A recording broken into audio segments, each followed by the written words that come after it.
que o Senhor é chegado ao credor para levar os meus 2 filhos para serem escravos. E Eliseu lhe perguntou: o que te hei de fazer? Disse-me: o que tens em sua casa? E ela me respondeu: tua serva não tem nada em casa, vírgula, senão uma botija de azeite. Então disse ele: vai, pede emprestado vasilhas a todos os teus vizinhos, vasilhas vazias, não poucas. Então entra, fecha a porta sobre ti e sobre os teus filhos, e deita o azeite em todas elas, em todas as vasilhas, e põe à parte a que já estiver cheia. Partiu, pois, dele, e fechou a porta sobre si e sobre os seus filhos, e estes lhe chegavam as vasilhas, e ela as enchia. Cheia as vasilhas, disse ela aos seus filhos: chegai-me aqui mais uma vasilha. Mas ele me respondeu: não há mais vasilha nenhuma. Então o azeite parou. Amém? Pode tomar seu assento. Aleluia. Eu não sei até que hora eu tenho. Até que hora você acabou tudo. Pode amém? Tem 30 minutos? Isso. Queridos, a palavra do Senhor nos diz aqui, e eu vou tentar ser bem breve, sobre a história de uma mulher. Uma mulher que ela traz, nessa leitura que nós fizemos nesse contexto, nós podemos extrair algumas qualidades da sua vida. Uma mulher que ela decidiu servir a Deus porque ela quis. Eu sempre costumo dizer que nascer mulher é um privilégio. E ser cristão é uma decisão sábia. Então ela nasceu mulher e ela teve o privilégio, ela teve a decisão sábia de ser fiel a Deus. E ela se converteu de verdade a Jesus. E eu vou contar para você a história dessa mulher que parece ser muito triste. Uma mulher que ela tinha todos os motivos para negar a Deus. Ela teve todos os motivos para poder questionar o porquê da sua situação, o porquê de tantas provações e o porquê que Deus estava permitindo ela passar por tantas coisas. Ela teve, pelo fato da sua história, ela tinha ali todos os direitos de ser uma murmuradora, uma mulher que reclamasse, que se lamentasse, ou uma mulher que simplesmente se autoflagelasse pela sua situação. Mas ela decidiu ser fiel a Deus e confiar no Deus ao qual um dia ela entregou a sua vida para Jesus. A Bíblia diz que no Reino do Norte, na época em que não havia reis estabelecidos sobre a terra e eram juízes que mandavam, Deus estava ali levantando profetas para poder falar com a nação, falar com o povo. A nação do Norte estava sofrendo um momento de crise financeira. Eles estavam passando por uma situação em que para se alimentar era necessário pai de família fazer dívida para poder não faltar o pão de cada dia na sua casa. E nessa história, a Bíblia diz que o profeta da vez é o profeta Eliseu. Todos nós sabemos que Eliseu ele foi sucessor de Elias. Então, sobre a vida de Eliseu havia uma porção dobrada do espírito de Elias. E nessa época, Eliseu, ele estava ensinando o povo, aqueles que tinham chamado, desejo ardente de aprender a palavra de Deus, de se alimentar com a palavra de verdade. Ele estava aí discipulando pessoas e discipulando profetas para ser profetas das nações.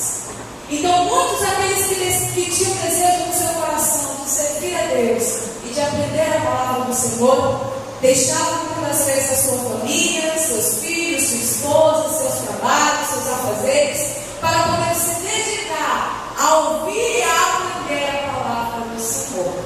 A história nos conta que um dos discípulos de Eliseu era marido dessa mulher, dessa história. E como homem, pai de família, cabeça, aquele que era o supridor, aquele que era o responsável para alimentar a sua casa, para cuidar da sua esposa, para dar mantimento aos seus filhos, de gerenciar a sua casa, a Bíblia diz que simplesmente o Senhor resolve recolher aquele homem, deixando aquela mulher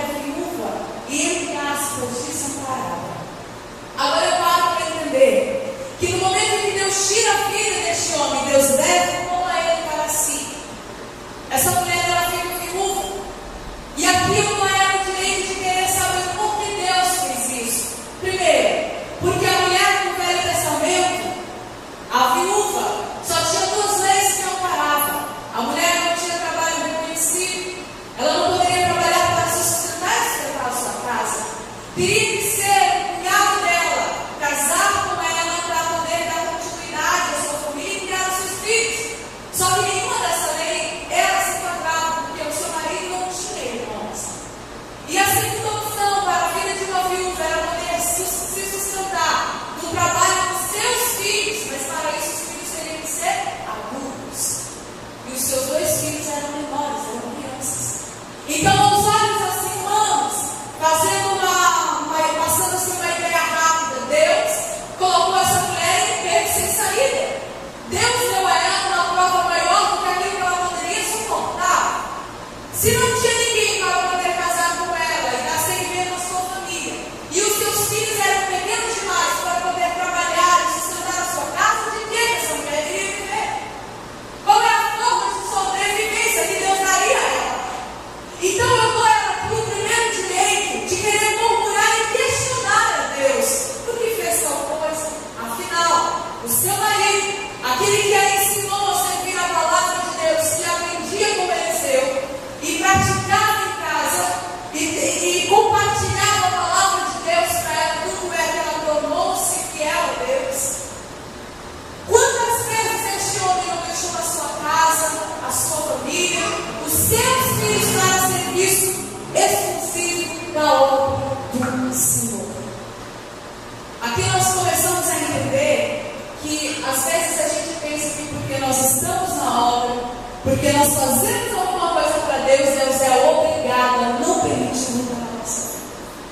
Se essa mulher ela pensasse assim, o meu marido deixou minha casa, meu lar, a minha família, tantas vezes para poder fazer a tua obra, e agora o Senhor permite isso, o Senhor ainda vai lá e tira a vida dele. Do que eu e meus filhos vão viver? De que eu vou servir a Ti tão fielmente? Mas não. A Bíblia diz que ela não tinha esse pensamento. Ela aceitou esse querer de Deus sem questionar. E aqui eu começo a extrair a primeira característica, o primeiro exemplo de uma mulher sábia, de uma mulher que é edificada na rocha, firmada no Senhor Jesus. Talvez você entrou aqui tarde dizendo, a minha luta é tão grande, a minha provação está tão grande, que eu não sei por que eu estou sofrendo, eu não sei por que Deus está permitindo isso ou aquilo na minha vida, a luta parece não ter fim, eu acho que Deus já me esqueceu, Deus não se lembra mais de mim, já sei, eu vou abandonar o ciclo de oração, eu vou deixar de ir para a casa de Deus, porque não está resolvendo nada. Quantas não se afastam e não faz isso? Deixe o caminho do Senhor por lutas momentâneas que estamos passando. Só que a verdade, irmãos, é que nós temos que servir a Deus. Somos nós que precisamos dele, não ele precisa unicamente da gente. Deus ele quer te usar porque ele é bom e porque ele deseja que você seja instrumento nas mãos dele. Mas se eu não quiser que Deus me use, simplesmente Deus vai usar outro. Se você não quiser se dedicar àquilo que Deus tem na tua vida, é simples. Aquilo que Deus deu para você, ele dá para outro. Porque Deus necessita, querido, que Deus quer que nós abrimos nosso coração e deixamos ele fazer aquilo que ele tem em nós. Mas ele não precisa necessariamente de mim. Essa mulher começa aqui a sua trajetória, mas em nenhum momento eu vejo ela como ela questionar a Deus por mim para salvação. Ela aceita o seu momento de luto, ela aceita a sua situação, mesmo sabendo o que será da sua mão, sabendo o que viria à frente, mesmo sem saber qual era o seu amanhã, mas ela continuou calada em silêncio. Quando ela ainda não termina de curar o seu luto, a sua situação, o seu problema, a Bíblia diz que veio embaixo na sua porta os credores, eram homens ao qual o seu marido devia uma quantia em dinheiro, que provavelmente para poder sustentar a sua casa, devido à deficiência financeira que havia naquele lugar. Só que Deus recolheu sem que a dívida fosse quitada. Então bate na sua porta os credores e querem receber a dívida, o valor da dívida. E ela diz, olha, não tem o que pagar. Ele diz, não. Vou levar essas 2 crianças para trabalhar para mim. O livro de Levítico diz que quando alguém tinha uma dívida para outra pessoa e não tinha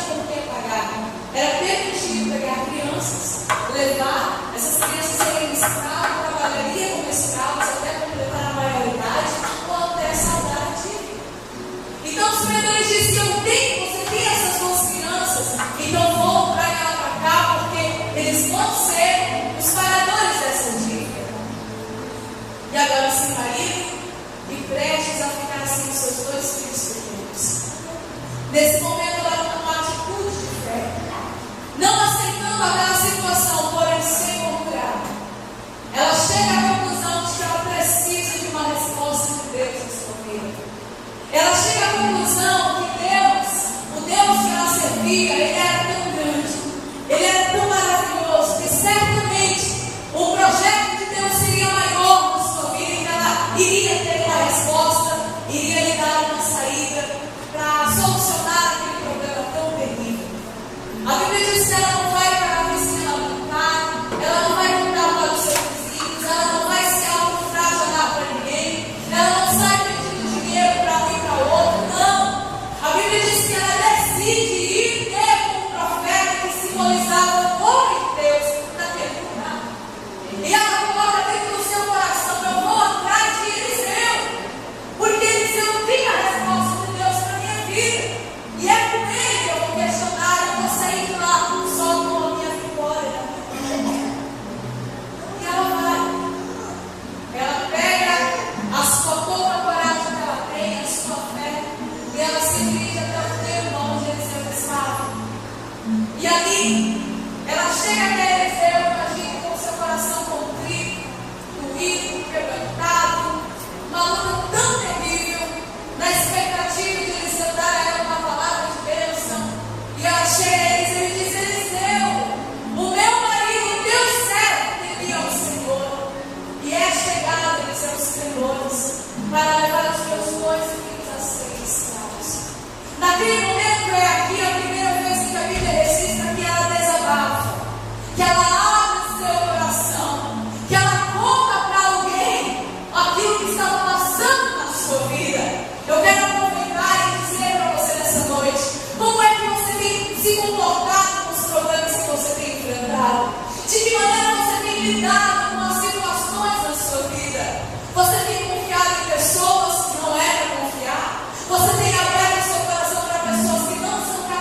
ele gritava com Jesus, Jesus, para a sua caminhada, manda chamar aquele homem, mas ele adorou, ele clamou. E quando chega até Jesus, Jesus pergunta: o que queres que eu te faça?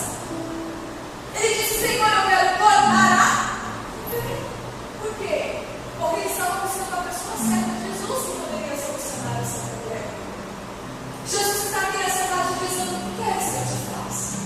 Aonde é a tua dor? Qual é o teu problema? O que você está passando? Não é que Deus não sabe a sua dificuldade, Ele sabe, mas Ele quer ouvir a sua dor. Ele quer intimidade contigo. Ele quer ter amor. Amém? Ela chega até Eliseu e ela diz: meu marido morreu, e os credores estão à porta para levar os meus dois filhos para serem escravos. Naquele momento, Eliseu libera uma frase que eu interpreto como silêncio de Deus. Ele disse para ela: e o que te hei de fazer? Como assim o que te hei de fazer? Vamos aqui para a nossa ótica humana. Ele era o representante de Deus na terra. Sobre ele estava a porção dobrada de Elias. O Espírito de Deus estava sobre ele. Foi este homem que lá em capítulo 6, em Coríntios capítulo 6, orou, estendeu a mão, e a Bíblia diz que o machado que havia caído, uma ferramenta que era emprestada, caiu dentro das águas. Ele estendeu a mão, orou, e aquele machado flutuou. Havia unção e autoridade na palavra de Eliseu. Ele poderia dizer alguma coisa, só que ele vira para aquela mulher e diz: o que te hei eu de fazer?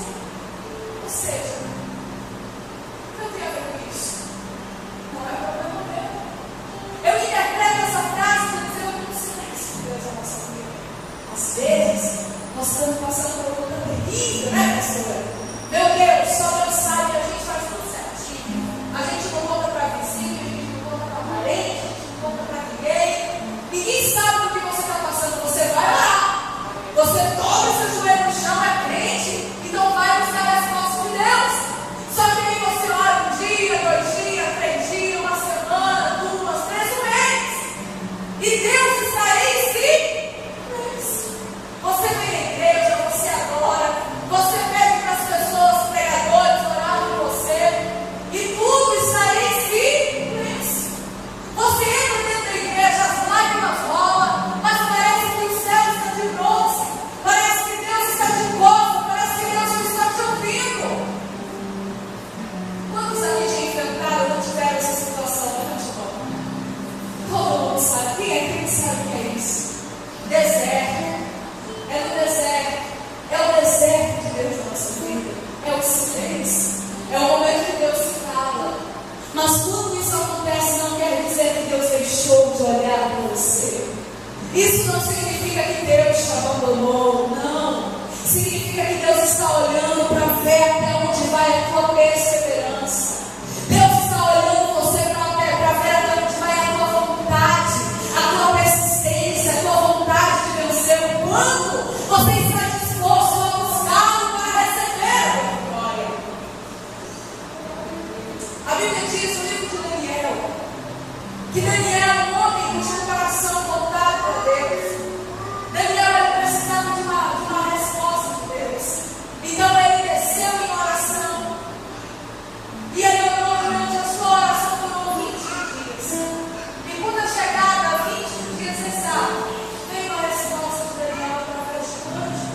E o anjo disse: olha, Daniel, desde o primeiro dia em que aplicaste o teu coração a orar e a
Jesus está dizendo: ora, insiste, não desiste. Ele não disse. Essa mulher, ela tinha no seu coração uma persistência tão grande, uma certeza tão grande, e ela estava tão determinada, tão focada, que nem a palavra que Eliseu lhe liberou, dizendo o que tinha que fazer, fez com que ela fosse embora ou ela voltasse a casa. Ela saiu da sua casa determinada com um propósito no seu coração, dizendo: eu vou lá falar com o nome de Deus, e eu só saio de lá com uma resposta de milagre.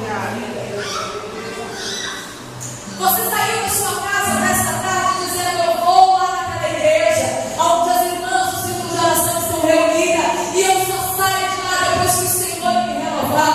Eu só saio de lá depois que Jesus falar comigo. Eu estou determinado, só paro de adorar depois que eu sentir a presença dele na minha vida.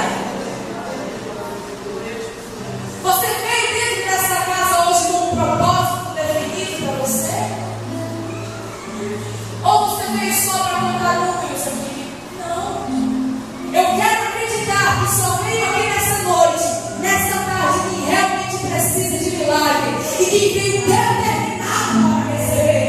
Se aqui tem alguém que está determinado a receber de Deus, levante a sua mão, abra sua boca e glorifique a glória, insista pelo teu milagre.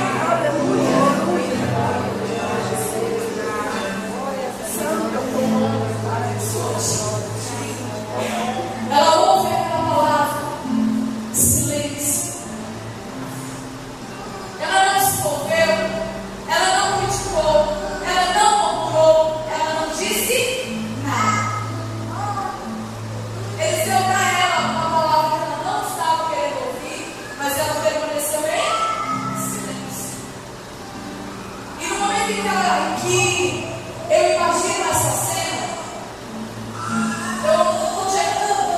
eu imagino que os olhos dela fixaram os olhos de Eliseu.